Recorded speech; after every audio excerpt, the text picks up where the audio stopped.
Tundiya ji. Sir thank you. आज मैं आदरणीय उप सभापति जी। हाँ, आपका 7 मिनट में।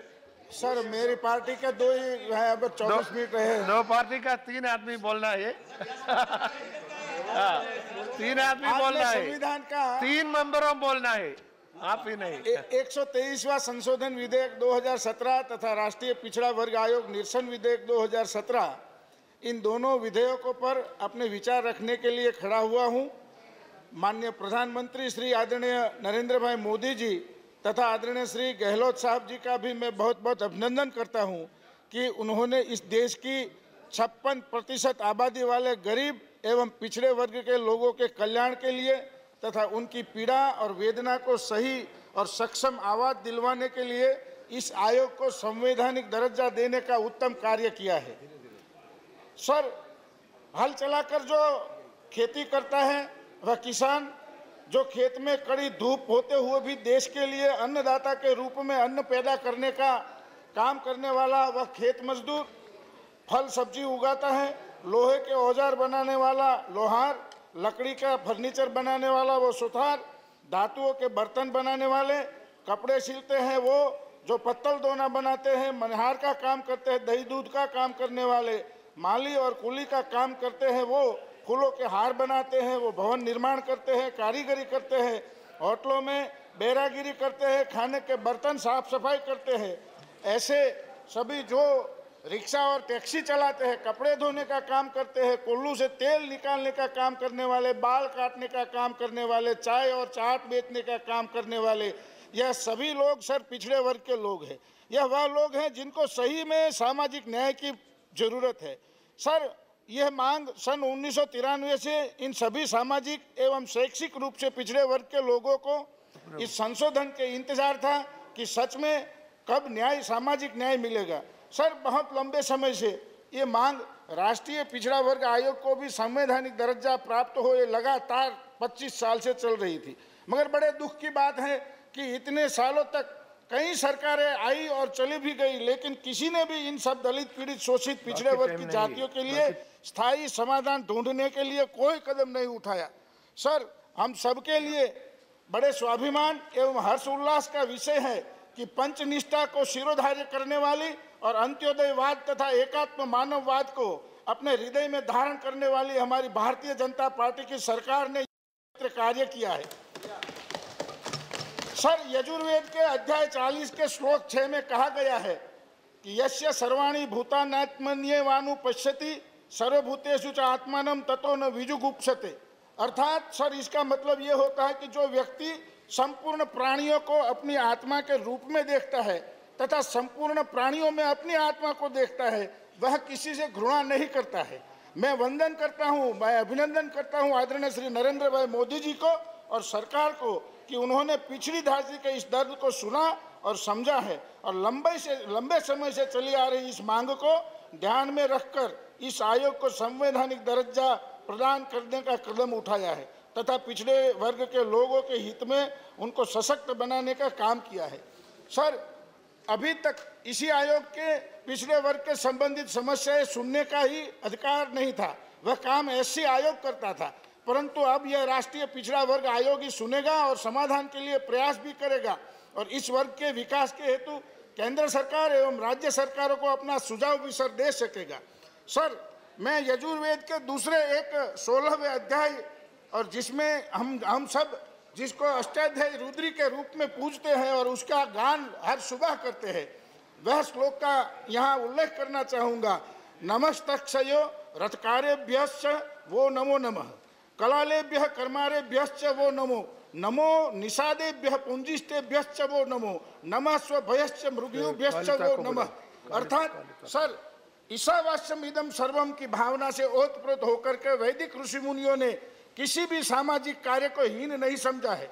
उन्होंने सभी में समान रूप से देवत्व की कल्पना की है। इस श्लोक में ऋषि विभिन्न प्रकार के कर्म करने वाले लोगों को रुद्र अर्थात शिव के रूप में नमस्कार, कोटि कोटि नमस्कार करते हुए यह कहते हैं, तक्षभ्य अर्थात बढ़ाई का काम करने वालों को नमस्कार हो, रथ कार्यभ्य अर्थात रथ के निर्माण को करने वाले को नमस्कार हो, कुलालेभ्य अर्थात मिट्टी के पात्र को बनाने वाले कुंभकारों को भी नमस्कार हो।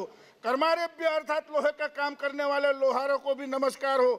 निषाद्यभ्य अर्थात मछली को पकड़ने का काम करने वाले लोगों को भी नमस्कार हो।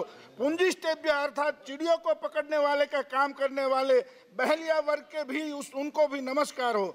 स्वनिभ्यश्च अर्थात कुत्ते को पालन करने वाले को भी नमस्कार हो। मृग्युभ्यश्च अर्थात मृग का आक्षेप करने वाले लोग को भी नमस्कार हो। और सर इस बड़ी भावना के साथ में यहाँ पर वैदिक काल में समग्र भारत में किसी भी प्रकार के काम को निम्न स्तर का नहीं माना जाता था। सभी प्रकार के सामाजिक कार्य को पवित्र मानकर उसको करने वाले को भी पूज्य एवं वंदनीय माना जाता था। और यही कारण था राजा साहब, यही कारण था कि उस समय हमारा जो देश था वो इतना आर्थिक समृद्ध था कि भारत सोने की चिड़िया कहलाता था। और उसकी करेंसी का उस समय का मूल्यांकन आप देखिएगा कि कितना बड़ा मूल्यांकन था और कहां से क्यों लोग यहाँ आते थे। जब ये मान्यताएं चलती थी, सामाजिक जीवन में इस प्रकार से कर्म को पूजा जाता था, तब भारत पूरा समृद्ध था। और सर बड़े दुख की बात है कि बीच का कालखंड कुछ ऐसा आया कि भारत के सभी लोग जात पात और छुआछूत, जातिवाद, संप्रदायवाद, ऐसे कई प्रकार के विघटनकारी और विनाशकारी वैचारिक विवादों में गिर गया। और अंततोगत्वा हम सब जानते हैं आज के भारत की अवदशा और बर्बादी हम किस तरह कर चुके हैं। सर भारत देश को गुलामी से मुक्त हुआ आज 70 साल हो गए हैं। और आजाद भारत और लोकतांत्रिक भारत में नागरिकों द्वारा चुनी हुई कई प्रकार की सरकारें आई और गई, मगर वैचारिक एवं मानसिक रूप से जितने भी सामाजिक जीवन में छाई हुई जात पात की और छुआछूत की विकृत मानसिकता का सचोट एवं सटीक निराकरण किसी ने नहीं किया है। सर आज मैं जापान देश का दृष्टांत देना चाहूँगा। एक समय था जापान देश में भी इस प्रकार के ऊंच नीच के, जातिवाद के और कई प्रकार के वाद और विवाद पनप रहे थे। और वहाँ की सामुराई जाति, जो कि वहाँ की उच्च जाति मानी जाती है, उन लोगों को गुलामी से जब आज़ादी मिली तो उनको स्वतः समझ में आया कि हम गुलामी से आज़ाद तो हो गए हैं, लेकिन इस ऊंच नीच और जात पात की सामाजिक व्यवस्था को अगर हमने खत्म नहीं किया तो हम फिर से गुलाम बन सकते हैं और गुलाम हो जाएंगे। और उसी समय उस सामुराई जाति के लोगों ने ही एक अभियान छेड़ा जाति मुक्त जापान का। और यह जापान हम सब जानते हैं, उसमें वह सब सफल रहे। आज परिणाम पूरे विश्व के सामने है।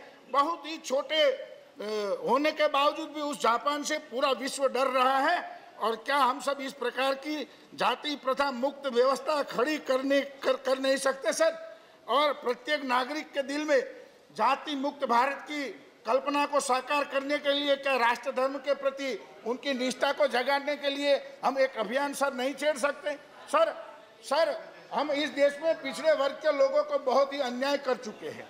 अब समय आ गया है कि उस दबे कुचले पीड़ित शोषित वर्ग के लोगों को हम सब सही अवसर प्रदान करें। बंधारणीय रूप से भी उनको समान अवसर एवं विशेष अधिकार हम प्रदान कर चुके हैं। अब उसको सामाजिक जनजीवन में उतारने की और चरितार्थ करने की वास्तविकता के रूप में उनको सही अर्थ में न्याय मिले, यह समय आ गया है। मुझे गर्व है कि मेरी पार्टी ने और हमारे प्रधानमंत्री आदरणीय श्री नरेंद्र भाई मोदी जी और आदरणीय श्री गहलोत साहब जी ने पिछड़े वर्ग की स्वीकृति हेतु, उनकी समस्याओं के निराकरण हेतु इस आयोग को संवैधानिक दर्जा प्राप्त करवाने के लिए यह कदम उठाया है। सर दलित समाज के एक भक्त कवि रैदास जी महाराज ने एक पंक्ति कही है कि ऐसा चाहूँ राज में जहाँ मिले सबन को अन्न, छोटो बड़ो सब समान रहे और रहीदास रहे प्रसन्न। सर ये क्या कहते हैं? ये कहते हैं कि सबको समान रूप से जीवन पद्धति मिलनी चाहिए, समान रूप से अवसर भी मिलने चाहिए और सबको अन्न भी मिलना चाहिए। और सर ये जो बातें मैंने करी है, ये खाली ये बातों के विषय नहीं है, मगर मैं एक और विषय कहना चाहूँगा कि हमारा लोकतंत्र जो है वो 4 स्तंभ पर टिका हुआ है। और हम सब जानते हैं चुने हुए प्रतिनिधि, देश के अधिकारीगण, मीडिया के लोग और न्याय तंत्र के लोग हम सब मानते हैं। और आज मैं इस सदन के अंदर आज़ादी के 70 साल के बाद भी क्या हम शेड्यूल कास्ट एवं शेड्यूल ट्राइब के और ये अन्य पिछड़े वर्ग के जितने भी लोग हैं, इन सभी लोगों को इन सभी स्तंभों पर सही सम्मान के साथ सही स्तर पर उनको क्या हम स्थान दिलवा सके हैं। 70 साल के बाद भी हम ये कह सकते हैं कि उनको सही मायने में सम्मान और उनका जो अधिकार है वो हम नहीं दिलवा सके हैं। तो ये मैं ये कहना चाहता हूँ सदन के माध्यम से कि सबसे आज़ादी के बाद में भारत में सबसे ज़्यादा कालखंड के समय तक शासन में रहने वाली जो पार्टी है, मैं किसी का नाम नहीं लेना चाहता हूँ, मगर सबसे लंबे कालखंड तक जिन्होंने शासन किया है, ये चारों स्तंभों के अंदर दलितों, पिछड़ों, शोषित और पीड़ित और पिछड़े वर्ग के लोगों को हम आज भी बैकलॉग की यहाँ बातें होती है तो शर्म के हैं, क्योंकि 70 साल के बाद भी ज्यादा लोगों ने ज्यादा साल तक जिन्होंने शासन किया है, ये वह लोग जिम्मेदार है जिन्होंने ये गरीब दलित पिछड़े शोषित वर्ग के साथ सरासर अन्याय किया है। और मैंने सुना है उस समय के जो शासनकर्ता थे उन्होंने गरीबी उन्मूलन का नारा दिया था। मैं तो कहता हूँ जिस पार्टी से मैं आता हूँ उसकी पंचनिष्ठा है, और पंचनिष्ठा के अंदर एक निष्ठा ऐसी है कि हम एकात्म मानववाद को मानेंगे और अंत्योदयवाद को लाएंगे, और अंतिम पंक्ति के छोर पर समाज का जो आदमी बैठा है उसको सही दिशा में न्याय दिलवाने के लिए हम आए हैं। इसलिए सदन के माध्यम से मैं कहना चाहता हूं, और मैं फिर से अभिनंदन आदरणीय प्रधानमंत्री जी का करता हूं कि उन्होंने सत्ता संभालने के बाद, शासन में आने के बाद तुरंत बाद उन्होंने पहले ही प्रधानमंत्री जी ने जनधन योजना लाई, और उसके माध्यम से अनुसूचित जाति वर्ग के व्यक्तियों के बैंक के खाते खोले गए। जिनके पास कभी बैंक के खाते नहीं थे, 70 साल के बाद उन सबों को खाते मिले, और उनके माध्यम से अनुसूचित जाति के वर्ग के लोग, अनुसूचित जनजाति वर्ग के लोग, पिछड़े समाज के वर्ग के लोग, इन सभी लोगों को सही दिशा में न्याय। दूसरी योजना सर मुद्रा बैंक की, मैं कई योजनाओं की बातें कर सकता हूं जिनके माध्यम से पिछड़े वर्ग के लोगों के कल्याण की कामना को साकार करने के लिए भारतीय जनता पार्टी ने सरकार और आदरणीय नरेंद्र भाई मोदी के बड़पन वाली सरकार ने ये 3 साल में बहुत ही सराहनीय काम किए हैं।